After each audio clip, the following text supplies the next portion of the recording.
So what is going on, guys? I'm so excited to share something with you. This is Mr. G with Backcountry Daily, and today I wanted to talk about the Ikea Ingo Table. You guys ever work on a project and think to yourself, this could be so much better?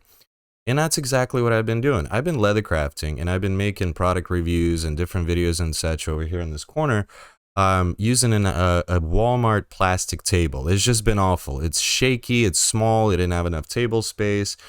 But it was temporary and it did its job for the time being. And I decided, you know what? It's time to upgrade. It's time to set up a little YouTube studio, work on the lighting, learn some new techniques, and have a nice workspace to leathercraft on, to eat on, to just do product photography on.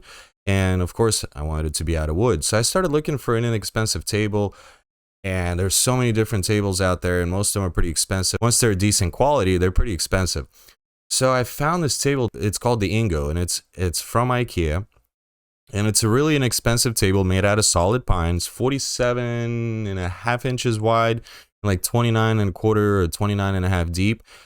And I like deep tables. Most tables that are out there are around 20 to 24 inches deep, and that's just not enough for me. I like really deep tables. The deeper the better.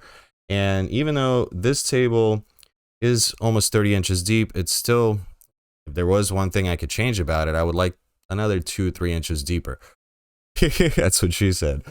Anyway, so then it's overall perfect length. I've gained about 460-ish square inches of tabletop space, which is awesome.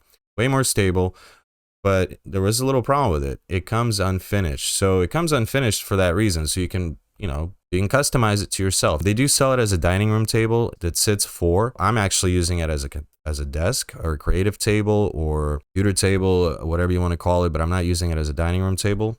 Although it's sold as a dining room table, it is a perfect size to be used as a desk, and that's what I'm using it as. And my purpose for this table was content creation.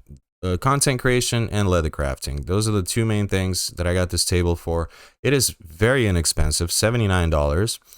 And you could put whatever finish you want on it. And just keep this in mind. If you're trying to hide the wood, you paint it. And if you're trying to show off the wood, you stain it.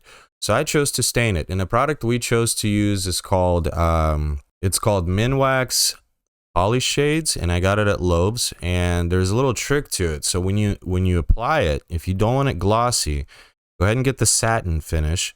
But you have to use steel wool or 1000 grit sandpaper over the table once you're done with it to get that flat look.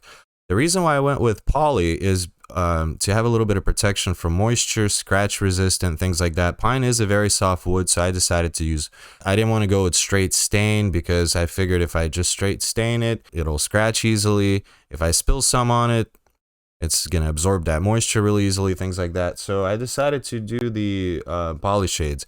It is a little bit of a difficult finish to work with, so if you never worked with it before, I suggest you practice on a spare piece of wood. Do a 1 coat, do 2 coats, see how you like it. Start with the satin. If you want a little bit more gloss, apply a little bit more. If you really want it glossy, then get the glossy kind. Also wanted to do a table so I can do podcasts, and I wanted to share some experiences with you guys. But overall, this is a very inexpensive project with infinite possibilities, and you could tailor it to whatever style you like, so you could finish it, stain it, you could paint it, you could leave it bare pine, whatever you want to do with it. It's really up to you. So now that I have a nice table, I'm ready to make some good content.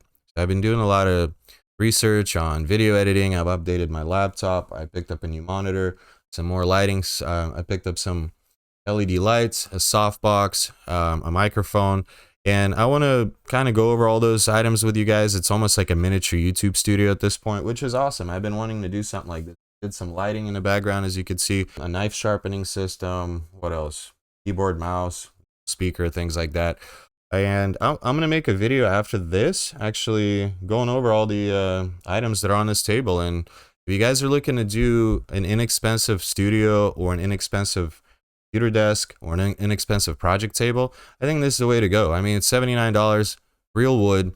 It's going to last you. It's going to hold up. If you get tired of a look, if you get tired of a certain look, you could just sand it off and stain it or paint it with whatever other look you want to go with.